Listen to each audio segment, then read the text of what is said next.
Hey there and welcome back to Rimworld. My name is Pete and today we complete another episode of our Rimworld Ice Sheet Survival series. Now, after things got fairly intense in the last episode, today the situation out on the ice sheet starts off fairly uneventful.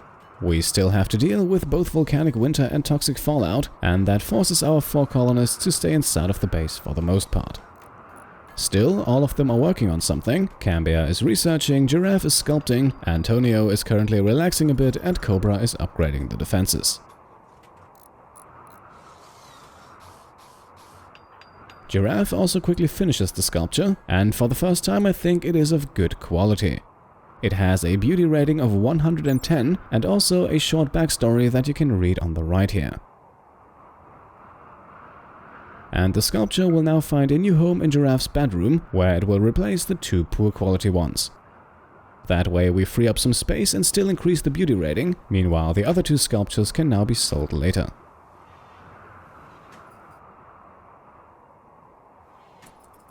The rest of the morning then passes by without any major events, until for the first time in a long while we see Cambia haul a human corpse over to the butcher table. Now, we're not necessarily doing this because we need to have more human meat, instead this time it's the human leather I'm after. It was suggested in the comments of the last episode to build our huskies some proper beds, and I think they have more than deserved that. However, material-wise we only have valuable warm furs for that, and I would prefer not to waste those on furniture. So that is why we're butchering some human corpses here, which gives all of our colonists a mood penalty, except for Cambia of course, but the penalties don't stack so we can butcher as much as we want. The human meat can then be brought back to the huskies. Feeding on that will also be a bit more efficient nutrition-wise, so in the end nothing goes to waste.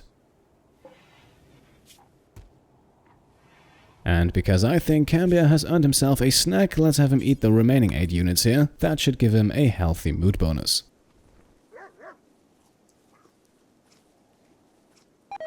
Right, and he immediately gets food poisoning from that.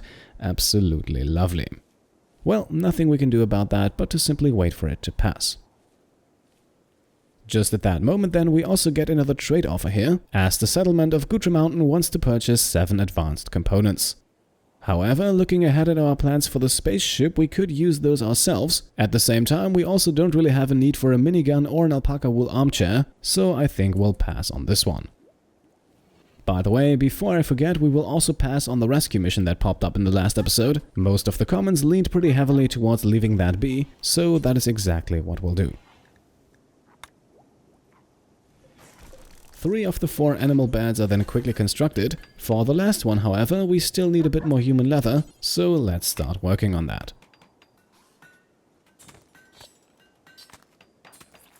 And because Cambia's food poisoning kicks in at the worst possible time, he also leaves the butcher table for a second, which prompts Giraffe to help out, taking on an additional mood penalty.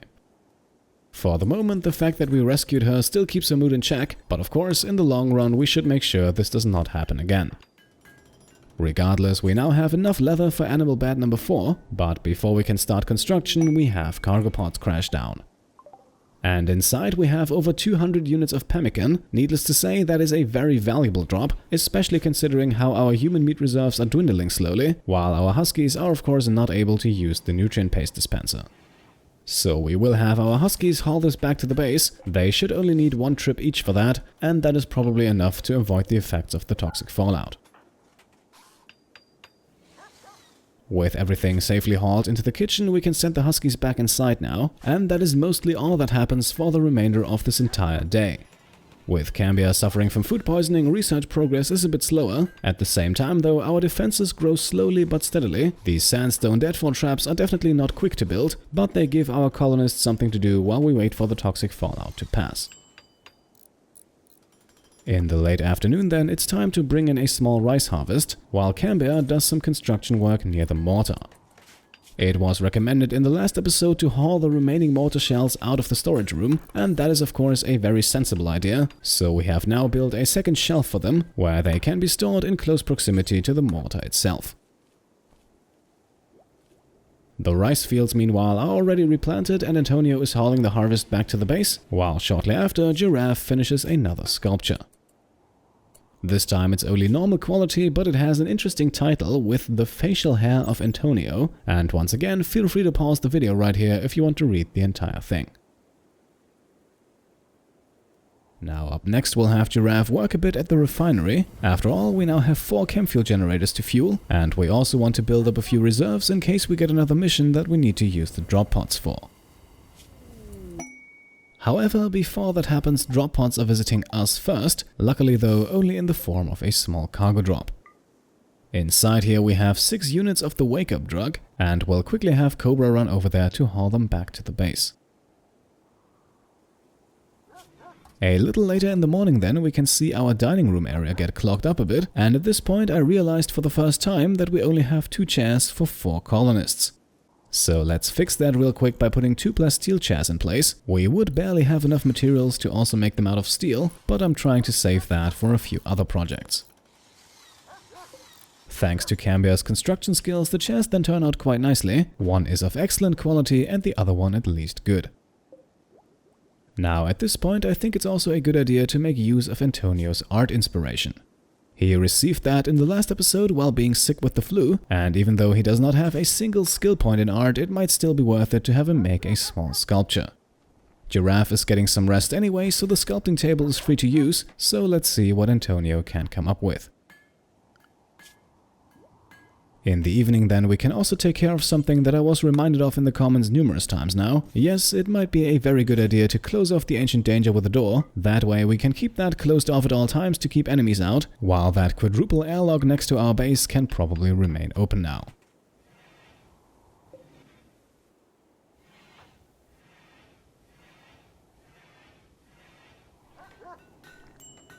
In the very early morning hours then, Antonio finishes the sculpture and with that also loses his inspiration, but the result isn't too bad, a normal quality small sculpture that is certainly a bit better than Giraffe's first attempt.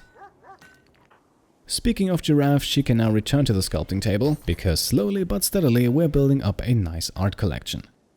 And yes, of course, we could use all of those pieces to decorate the base a bit more, but my plan at the moment is to sell them to the next trader, because I think we have reached the point where we should start thinking about exporting goods, just to secure a more or less constant influx of cash.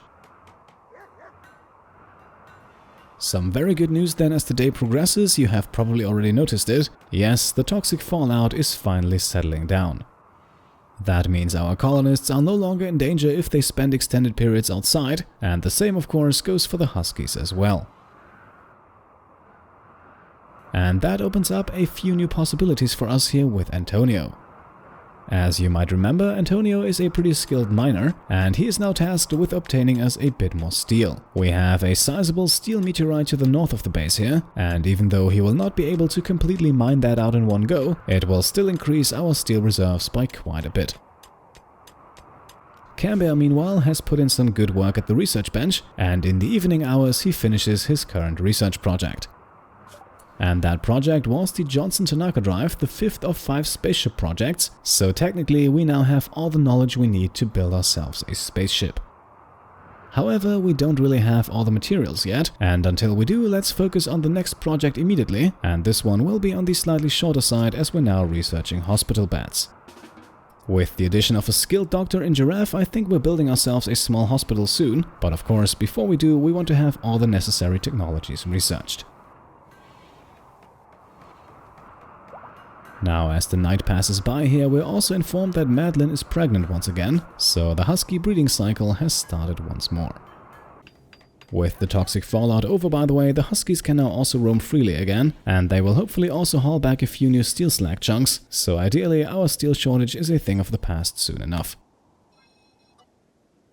In the morning hours of this second to last day of spring, Antonio then starts another rice harvesting session. Our hydroponics farms are definitely paying off at the moment, and we will also increase the setup in just a few moments. For that to happen, however, we need more steel, and that is where our speed miner Cambia comes in. None of our colonists mine as fast as him, and so the steel meteorite here is chopped to bits and pieces in just a few hours. Hauling all of that back is now of course a job for the huskies, who have already brought back enough steel so that we can now start upgrading our hydroponics farm. Each basin here costs 100 units of steel, so they're definitely not cheap. Still, in the long run, I'm sure this will pay off. The 2 new basins are put up quickly and Antonio can already start planting, one basin with rice and the other one with potatoes.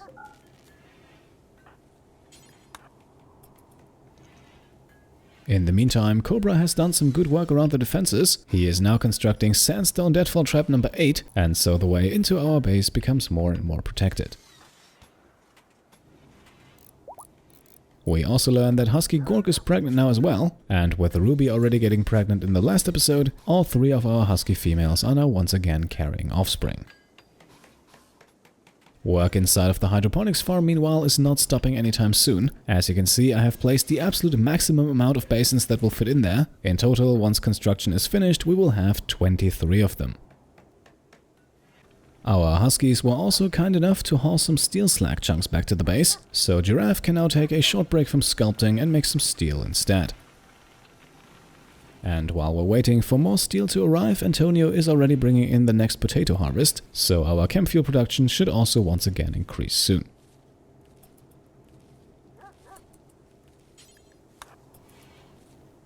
And with the potatoes safely stored away, it is now Giraffe's turn to turn them into chemfuel, while Cambia, who had taken a short break from research, is now back at the bench looking into new technologies. And so, with Cambia researching and later heading off to bed, Cobra working on the defenses and Giraffe making chemfuel, that is how this final day of spring out on the ice sheet slowly comes to an end. As midnight passes, we are then officially in summer, which means temperatures will once again increase, however, due to the still ongoing volcanic winter, probably not as much as they normally do. To celebrate the beginning of summer, our colony founder Cambia also receives a second sculpture in his bedroom. He currently has the room with the lowest beauty stat, and since he is still somehow the de facto leader of the colony, we will have to do something about that. Cobra meanwhile is tasked with building one more deadfall trap. The corridor here is expanding nicely, even though it has been awfully quiet these past few days. But of course, you never know when Randy Random decides to launch the next big raid, and with the toxic fallout already gone, we can now no longer rely on that to weaken our enemies before they reach the base. Now that we have more steel, we can also continue constructing hydroponics farms. After all, the food they produce will keep them powered, and we're even producing some extra. Now at this point the Huskies have also eaten all of the human meat they had, so it's time to chop up the remaining 2 corpses we have. Yes, this will once again cause a mood penalty for everyone except for Cambia, but the last one was barely noticeable, and all in all I think our colonists are relatively happy at the moment. That can of course change quickly and then the butchering session might come back to haunt us, but even though I like to play it as safe as possible, we should likely also not be overly cautious. Once the Huskies have received the next batch of meat, we can also see that more rice has been harvested, and with our current farming setup, I think food should no longer be an issue. As a matter of fact, we might even be able to switch the Huskies over to a vegetarian diet soon, but for the moment we'll make use of all the resources we have, and that includes human corpses. Speaking of which, we now have a transport pod crash down, and who knows whether or not the person inside might be suitable to join us. Looking at her skills and traits, however, it quickly becomes obvious that she isn't. We have absolutely no need for a psychopath pyromaniac with way too many incapabilities. So it looks like our Huskies will feed on human meat for a while longer, while back in the base our colonists remain a bit more civilized. Giraffe has just finished another sculpture, and this one can go into Antonio's bedroom, making sure he does not lag behind.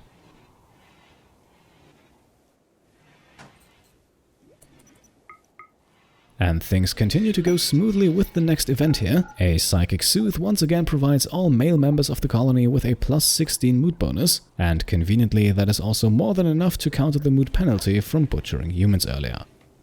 By the way, while we're watching Cobra do some fieldwork here, I quickly want to mention something, because it has been suggested in the comments several times now that we plant some heal root to make herbal medicine.